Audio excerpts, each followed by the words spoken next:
চাঁদপুর ২ আসনে বিএনপি মনোনীত এমপির প্রার্থী আলহাজ ডক্টর মোহাম্মদ জালাল উদ্দিনের সহধর্মিণী উইমেন ইঞ্জিনিয়ার্স চ্যাপ্টার আইবি এর চেয়ারম্যান ইঞ্জিনিয়ার শাহনাজ শারমিন বলেছেন, দীর্ঘ ১০ বছর ফ্যাসিস্ট সরকার দেশটাকে ধ্বংসের মুখে ফেলে দিয়েছে।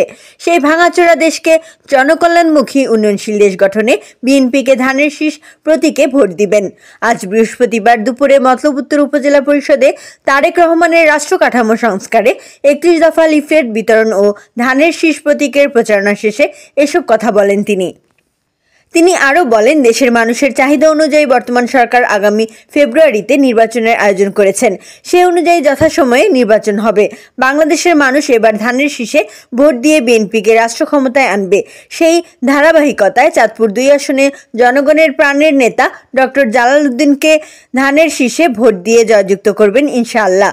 এ সময় উপস্থিত ছিলেন স্যাঙ্গারচর পৌর বিএনপির সাধারণ সম্পাদক জাহাঙ্গীর প্রধান, উপজেলা বিএনপির মৎস্য বিষয়ক সম্পাদক মহিন সরকার, উপজেলা মহিলা দলের সভাপতি ফারজানা সরকার, যুগ্ম সাধারণ সম্পাদক আমেনা বেগম, উপজেলা শ্রমিক দলের সাধারণ সম্পাদক নাসিরউদ্দিন মৃধা, স্যাঙ্গারচর পৌর যুব দলের সদস্য সচিব আলম খান, স্যাঙ্গারচর পৌর শ্রমিক দলের সাধারণ সম্পাদক মোহাম্মদ আখতারুজ্জামান, উপজেলা ছাত্র দলের সদস্য সচিব জয়নাল পাটোয়ারি পিনু, স্যাঙ্গারচর পৌর ছাত্র দলের আহ্বায়ক শাকিল খান, সদস্য সচিব ফরহাদ হোসেন, ৬ নং ওয়ার্ড যুবদলের সভাপতি সালামত প্রধান, পৌর যুবদল নেতা নূর নবী মোল্লা সহ নেতৃবৃন্দ।